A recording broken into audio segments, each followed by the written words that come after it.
Mufasiru gbogbo lábàká. Adamallahu hayatahu. Bàbá tí àwọn àlùfáà wa júwe wọn pé ọmọ wọn mẹ́rin ló ṣe wàlímà. Ìdádí. Gbogbo wọn náà ni wọ́n sọ oríire lójú. Amina. Mo kí àwọn àlùfáà wa tí wọ́n wá pẹ̀lú wọn bẹ̀. Adamallahu hayatahu. Mo kí àwọn àlùfáà wa àti àánú àtàfà tọ́lọ̀ ń dàpọ̀ sọ́dọ̀ wọn. Gẹ́gẹ́ bí àwọn àlùfáà wa ti wí. Ọlọ́mọ ẹ̀jẹ̀ kẹ̀kẹ́ ó bàjẹ́ ń bẹ̀. Amina. Mo kí bàbá ní òró. Adamallahu hayatahu. Mo kí bàbá wa àmúṣà dákun. Allahu yafi. Èmi ò ní ní láǹfààní àti ìsọ̀rọ̀ yín púpọ̀.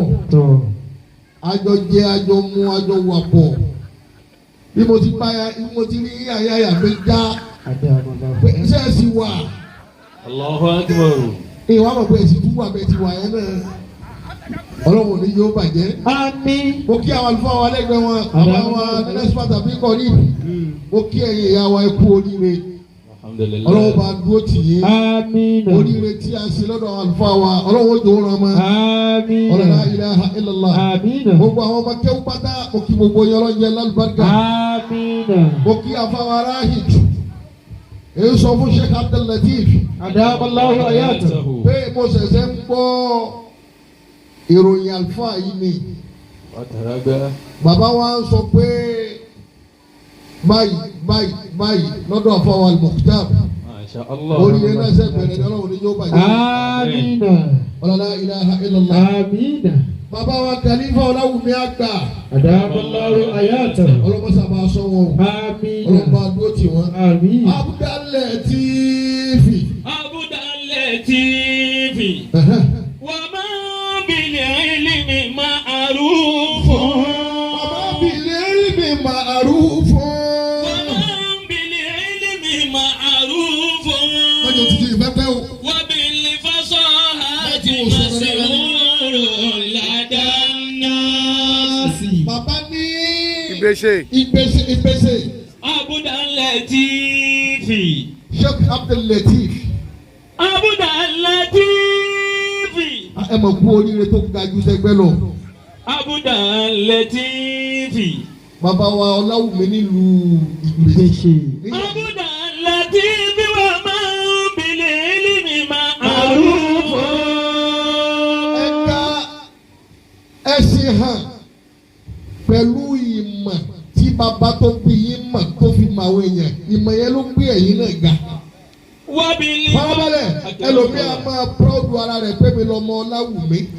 Wọ́n wá wá Ọláwùmí tì lára ẹ̀wọ̀n nírí. Ẹlẹ́bí ọmọ ìṣèjọba. Abdul Latif. Abdul Latif wa ma bil ilmi ma'rufun. Ó fi ẹ̀yin hàn pé Ọláwùmí gangan lélẹ́yìí.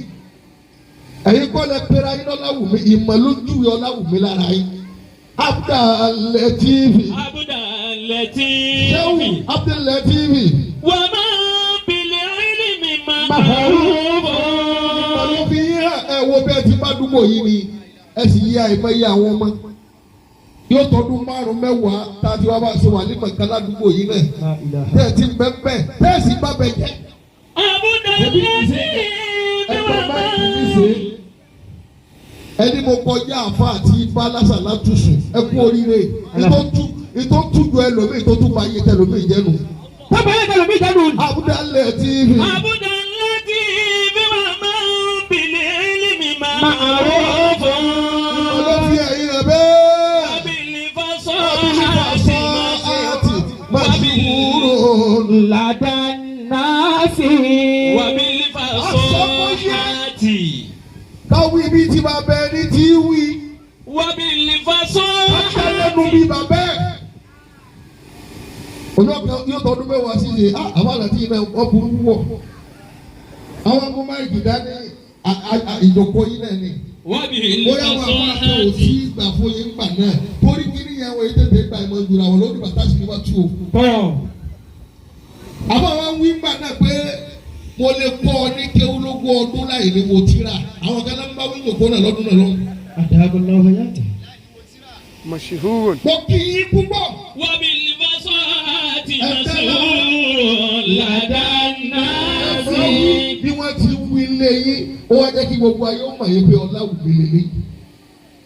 yabuna Yabuna halali. halali. Ayama koda insana. Ṣọ́bìlẹ̀tìfì yabuna halali. Ọmọ rẹ̀ yabuna halali. halali. Orí nani. Yabuna halali. Ọmọ tí bàbá rẹ̀ bìrè. Ó tún rẹ̀ bí. Yabuna halali. Ọmọ ọkọ ní gbogbo tí ọmọ Láwùmí kò sọ màlẹ kankan ní gbogbo wọn. Gbogbo wọn lọmọ ọkọ. Yabuna halali ayama. Yabuna ìtúlọ ìtì kò mbẹ. Yabuna Àsìkò ló tún lọ ní. halali. Ọmọ ọkọ ọmọ tí wọ́n bìrè tó gbèsè bàbá ẹ̀ dání. Yabuna halali. Ṣọ́bìlẹ̀tìfì mọ́mọ́ kí bẹ́ẹ̀ kú oríire. alhamdulilayi. Bàbá àtìyàwó ló tẹ̀lé ilé àyíkẹ́ tó di bàbá ní gbèsè. Yabuna halali. Ẹ̀sìsẹ́ débẹ̀ ni. Bọ́bọ̀. Ayama koda insana.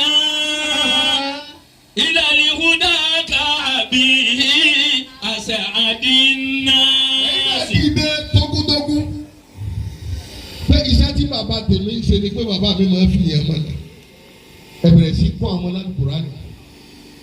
Àwọn ọmọ ń jáde ìdádí, wọ́n ń jáde sánàwì. Oríire ni àwọn ogun ni. Ayama koda insana.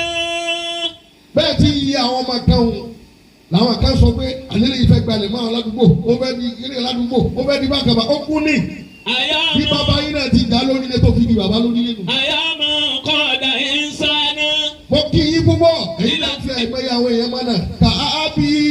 Ila lihuda kabihi as'adinna. Bí bàbá tó bí yín náà ti fi àìmọye àwọn èèyàn mọ̀nà lẹ́yìn náà ṣe bẹ́ẹ̀. Ọ̀làwù mi shaykhina. Bàbá wọn Láwùmí o lórí ilé ọlọ́kẹ́ wọn bá yọdún sí wọn. Wọ́ọ̀hù làkùnrin. Bí ẹ bá sọ ọlọ́run,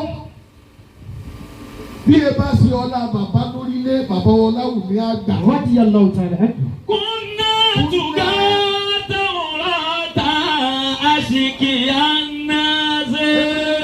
Kunna tugata urata ashikiyannaze. Ó wà lábàá dọ́mọ̀ ta. Kúnnà. Tugata. Tugata Àbá di ọmọ tí ó máa gbowó títì. urata Àbá máa rí òhù káwá rò káwọn náà rí rè. ashikiyannaze. Àwọn Láwùmí ló ń làwọn bẹ́ẹ̀. Tugata urata ashikiyannaze. Bàbá Láwùmí ni wọ́n ṣe wàhálà tàbí dè é bá ti jáde. Ya Rabbi fama bana summa ribani wala.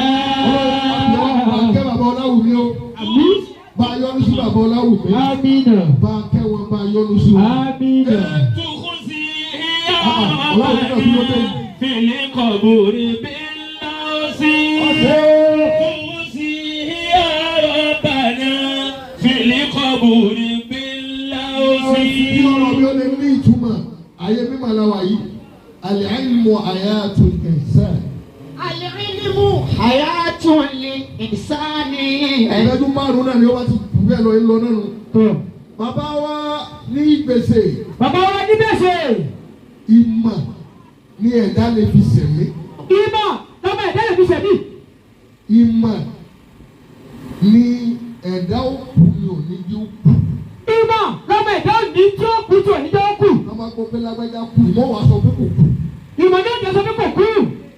Ìmọ̀ ni máa jẹ́ kéèyàn máa bẹ láyé.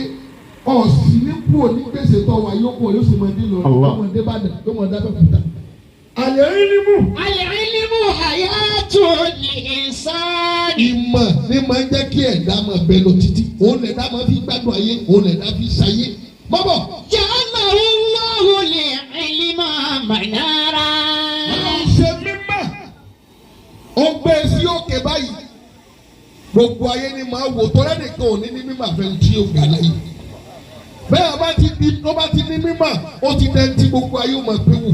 Bí wọ́n ti pé wo bàbá ní gbèsè. ní gbèsè báyìí. Ìmọ̀ ni. Ọlọ́run ṣe mímọ̀ ní ìta máa wò lókè, ó ṣe ní gíga. Wa hidayatan ila tariqi. Bẹ́ẹ̀ bá ti ní mímọ̀, ìmọ̀ yẹn ni ó jẹ́ oríire fún tí ó fi rọ́lọ́run ṣe, tí ó fi ráyé lò, tọ́rọ̀ ló fi lójútì. Ìmọ̀ ni ó jẹ́ ojú ọ̀nà fún yà. وبدون العلم يدل الناس الطريقا. Ṣáàtìlẹ̀ TV bẹ́ẹ̀ wá ti ní mímọ̀ yóò sọdún yóò tún sọ ẹ̀mẹ́yẹ àwọn èèyàn nù yóò máa wá nínú òkùnkùn yóò máa lóhùn nínú mọ́lẹ̀ táyì rẹ̀ ó fi bàjẹ́ tẹ́ táyì ó fi tẹ́. Ìmọ̀ ni yọ èèyàn kú ọnú òkùnkùn bẹ́ẹ̀ wá ti wá ní mímọ̀ yóò máa rìn nínú òkùnkùn lọ títí táyì ìparẹ́ kò ní ìgbẹ́kẹ̀ sí. فلا تطيب الحياة بغير علم. Ayé ò lè dùn fún ni láì ní mímọ̀ ọ̀ lè tó ẹgbẹ́ tó bá ní mímọ̀ ọ̀ lè rí ntẹ́gbẹ́ ṣe tí mímọ̀ ò bá sínú ayé rẹ̀. Sẹ́lẹ̀ ẹ̀ka ni bàbá Abdulai ti fi ń kí ìwé bàbá dé airport wọn fẹ́ máa lọ fẹ́ẹ̀nìkan kò ní dọ́dọ́ ọ̀ lè rí iṣẹ́ wù. Jábìlì Wàhábì. Abdul Wahab ìmánì bọ́ọ̀ bá ti ní mímọ̀ ọ̀ ní gbádùn ayé ọ̀ ní wà nípò àpọ́nlé ọ̀ ní ga ọ̀ ní jẹ́ńtẹ́gbẹ́jẹ́. Báwo ní gbẹ̀ngẹ́dẹ́gbẹ́ngẹ́ tó wọ́n ti mímọ̀? وبالعلم Pẹ̀lú mímọ̀ يميز الحلال من الحرام. ìmọ̀ni máa fi mọ ẹ̀dá pé eléyìí èèwọ̀ ni eléyìí ló tọ́ bá a ti ń wáyà yín wá wọ àbá ní Ìgbésẹ̀. Ṣáàtìlẹ̀ TV ìmọ̀ni má bọ́ mọ́ ìyá والحق من الباطل ní jẹ́ ọmọ òdodo yàtọ̀ sí rọ́bẹ́. والحسن من القبيح. Ìmọ̀ òní máa fi mọ ẹ̀dá pé eléyìí ló da eléyìí ò da eléyìí la burú eléyìí nílé ìmọ̀ ní máa jẹ́ ìdánwò mọ̀ bẹ́ẹ̀. فهو حياة الإنسان. Ìmọ̀ ní ìṣẹ̀mí ọmọ ènìyàn ìmọ̀lá fi gbáyé ìmọ̀lẹ̀ yẹn máa fi gbádùn ayé. فالعلم الحقيقي Ìmọ̀ tí wọ́n wí ìmọ̀ òdodo ìmọ̀ tó jẹ́ mọ̀ gẹ́gẹ́. علم الشريعة. Ìmọ̀ ọ̀tọ̀lọ́ ni wí yìí o gèsè kọ́ lè sonapọ̀ kọ́ lè gbẹ́lẹ̀ kọ́ lè ìmọ̀ ọlọ́ ni wí yìí o. Ìmọ̀ ọ̀dọ́lọ́ ni àwọn bàbá. Ṣáàtìlẹ̀ TV ìmọ̀ ni wí. يمنعك من الوقوع في الزلل. Ìmọ̀ ọ̀tọ̀lọ́hùn yẹn òní ò máa là ọ́ ní oníjọ́ ṣiṣẹ́ láyé òní oníjọ́ bọ́ sínú òkùnkùn ayé òní oníjẹ́ kídàmú jẹ́ tiẹ̀ òní oníjọ́ lọ́lẹ̀ fa wàhálà sínú ayé rẹ̀ ìmọ̀ ní máa gá ìdí ẹ̀dá bẹ́ẹ̀ bọ́bọ̀. فالعمدة التي عليها الإسلام. Ìsìláàmù gẹ́gẹ́ tá a fi ń jẹ́ mùsùlùmí ìmọ̀ ní òpó tó gbé dúró ìmọ̀ gẹ́gẹ́ ló gbé ẹ̀sìn tó fún rẹ̀. Ìmọ̀ dandan ló gbé ẹ̀sìn ìsìlámù yìí dúró. فهو العلم. Ìmọ̀ فقيل يا أبا الزار wọ́n bi Abuzari wípé wọ́n pè é لأن تجدوا pẹ̀tọ́ ọba jí ní ìdájí kùtùkùtù tílẹ̀ bá máa tẹ́ pè ọ́ ìdájí. فتتعلم بابا من العلم. Ọ̀jíṣẹ́ ayé lójúmọ́ kọlọ̀ lè kọ́ ẹ̀kọ́ kan nínú ojú ọ̀nà mímọ̀ tọ́lọ́ ìmọ̀ fídíò kan lọ́kọ́ lójúmọ́ ni ìmọ̀ àdìsí kan lọ́kọ́ lójúmọ́ ni àyà Kùránì kan lọ́ tú fún ọ lójúmọ́ ni ọwọ́ ají lójúmọ́ ní mímọ̀ ọlọ́run kan. خير لك من أن تصلي 1000 ركعة من النوافل. Ó lóore fún ọdún bọ́ tilẹ̀kùn mọ́ nílọ́kọ́ ọmọ yẹn lẹ́bí lọ́gọ́rùn-ún ọmọ yẹn lóòótọ́ wà nípò níbi tó wà. Kápọ̀ ọláyà Kùránì kápọ̀ mọ́ ó lóore fún ọdún kọ́ yẹn gbẹ̀rún náà fìlà kan.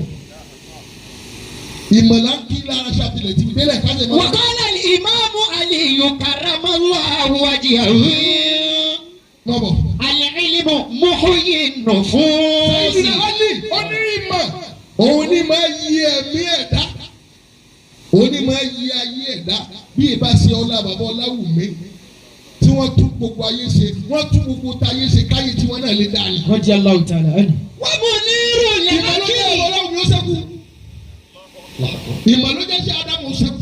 Ìmọ̀ ni o. Ìmọ̀ ni bàbá Kàmálì fi ṣẹ́kù. Ìmọ̀ ni. Pẹ̀lú mímọ̀ yìí. ومنير العقل. Ìmọ̀ ni máa jẹ́ kí ìhun ní làákà ìjì máa da ju ẹgbẹ́ lọ. Ìmọ̀ ni máa tẹ ìmọ̀lẹ̀ sínú làákà ìyẹ̀dá. Òun ò ní sọ̀rọ̀ ga o. Yóò ronú kó tó sọ. Wọ́n níbi tí mo ní máa ń dá sí sọ rí. Irọ́ o. Torí tó bá sọ tí ò yí ọ, ọdún márùn-ún lè padà yí ọ. Ìyẹn padà bọ̀. Wọ́n ti fi mọ̀ wọ́n kó tó sọ. La ilaha illallah. ومميت Gbogbo èèyàn tó bá ti sọ̀rọ̀ láyé tó bá ti lóhùn ò sọ mọ́ ìmọ̀ òsí lára rẹ̀ ni. Èmi mímọ̀ ẹ sọ̀rọ̀ kó wá ní mo ti sì sọ. Onímọ̀ kì í sọ̀rọ̀ tó kọ́ ní ìdí mo sọ yẹn mo kí ẹ jẹ́. Kìí ṣe ní mímọ̀. Kì í ṣe ní mímọ̀ o. Dáhùn kí tẹ̀lé máa lọ. ومميت الجهل. Ṣáàtìlẹ̀ TV ìmọ̀ a máa pa gbogbo tí ń jẹ́ àìmọ̀kanu ayé yẹn ìmọ̀ sọ àìmọ̀kẹrẹ yóò sọ ní ti ọmọ mà tó bá yìí ti pa àìmọ̀kan kò tún gbẹ́rí mọ́. وخير وراثته yàgò mẹ ogun rẹ tẹ́lẹ̀ lẹ fún gbogbo ọmọ tó bá bí láyé náà lè mímọ́ tó bá fẹ́ fún ọmọ rẹ lógun rẹ irú yìí tí bàbá ọláwọ̀ mi fún gbogbo ọmọ wọn. رضي الله تعالى عنه. sókun lé lẹ jẹ lọ́dọ̀ bàbá ọláwọ̀ mi ẹni tó ní mọ́tò bàbá ọláwọ̀ mi ní mẹ́sìlísì yóò wá gbélé àjọmọ fẹsẹ̀ rìn báyìí á máa tẹ̀lé wọn. الله. àwọn ẹgbẹ́ mọ́tò àní tí mo fẹ́ ṣe ju kọjú ọ̀rọ̀ mọ́tò lọ. لا إله إلا الله. ogún rẹ tí èèyàn lè jẹ tá a lè fún ọmọ tí ojú yẹn ó fi dà tẹ́yìn yẹn ó fi dà òun ní mímọ́. ogún orin tó mọ jẹ lẹ́yìn ẹni tí ó yé yẹn ó fi dá òun náà ní mímọ́. ọlọ́wọ́ bàrà máa yẹ wájú mi ọlọ́mọ bá àyè yẹ. amina. bàbá wa ní ìlú Ìbéṣe. ọba tó fi mímọ́ gbé yín ga jẹgbẹ́ lọ. ọba tó fi mímọ́ gbé jẹjẹgbẹ́ lọ. ó wá bá yín fi ìwà kú. ó ti wá fi ìwà kú bákan náà. bí màá bá da tó pọ̀ tí ò bá sí mbẹ́ ojú ó ti mímọ́ náà. bí màá bá pọ̀ tí ò bá sí wa bẹ́ẹ̀ ojú ọmọ ti mímọ́ náà. ọlọ́run tún fún yín ní ìwà kú. ọlọ́run tí wọ́n fún yín níwà. torí tí wọ́n ń pè ní ìwà ni kí ẹ lè máléjì àwọn èèyàn. tó bá ti rí gbogbo nǹkan tó bá ti lè sọ wọ́n padà sọ lóko. gbogbo nǹkan tó bá ti rí tó bá ti sọ ó padà dájà àgbóró. ọba tó fi ìwà kún fún yín pẹ̀lú mímọ́ ó wá fi ọlá bàbá yín ní gbogbo ẹ̀ ládé ọlọ́run ní jẹ́ màgbọ́dọ̀ sí. amina. ọlá níbi wa Muhammad. amina. bisimilayi náà dé iná yẹn. bisimilayi rahmani rahim inna a'tainaka al-kawthar fasalli li rabbika wanhar inna shani'aka huwal abtar. orí àwọn ẹ̀jẹ̀ ọláwùn mi kọ̀ọ̀kan yà bí mẹ́rin. mẹ́rin tó máa fún wọn ní 10,000. ọlọ́run ọ̀sán.